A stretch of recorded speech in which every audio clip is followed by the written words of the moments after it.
Glover is a distinguished actor of the stage and screen, known equally for his work in both Hollywood blockbusters and serious dramatic films.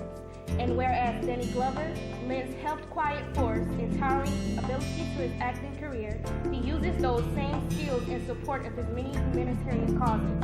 And Danny Glover has always maintained that he has a responsibility to the causes of Black and disenfranchised people everywhere. Indeed, being quoted in the past as saying his art is inseparable from his work on behalf of the diaspora of Black people. And whereas Danny Glover's commitment has shown up in countless ways, including his union activism, his fight against apartheid, his criticism of global warming's effects on Caribbean nations, and his early outspoken views against the war in Iraq.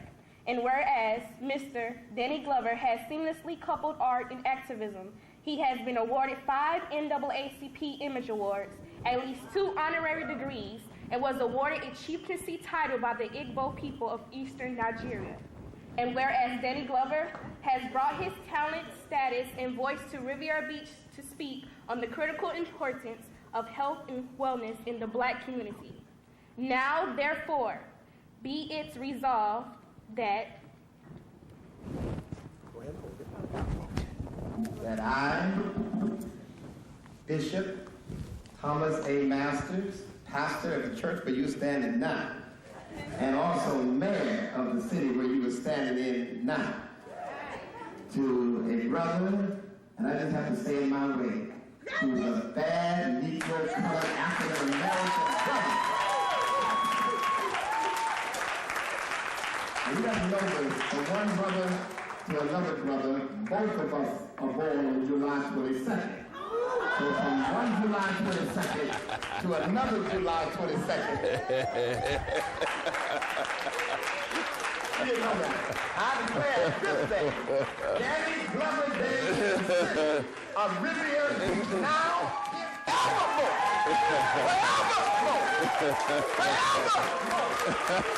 Forevermore. You know I had to preach a little bit. I know you did. Ladies and gentlemen, Danny Glover. All right, man. Thank you, Precious. Thank you, sweetheart. Oh, boy.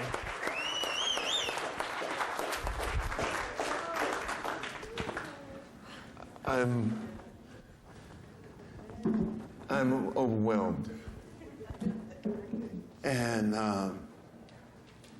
moved emotionally.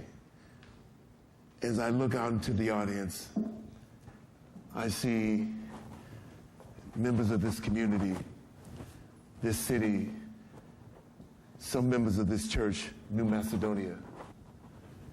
And I'm literally speechless. 2 Corinthians, we walk by faith, not by sight.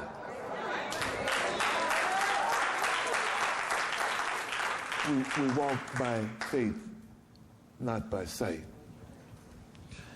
And I see men and women here who've held to their heart in the most difficult times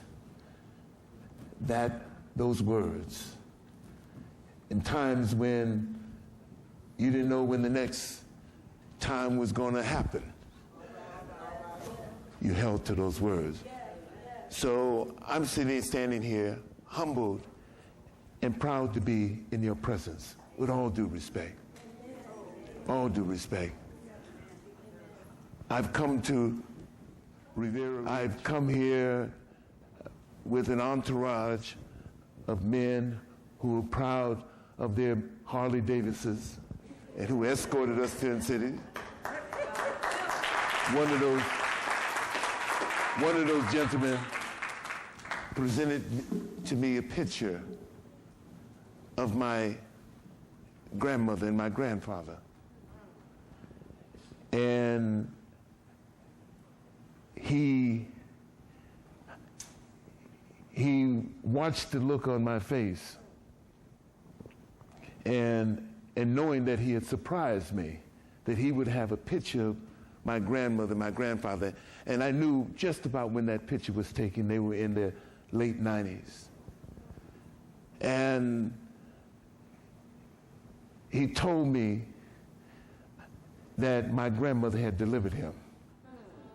My grandmother being one of the stalwarts of her community in Jefferson County, Georgia, 40 miles southeast of Augusta, Georgia.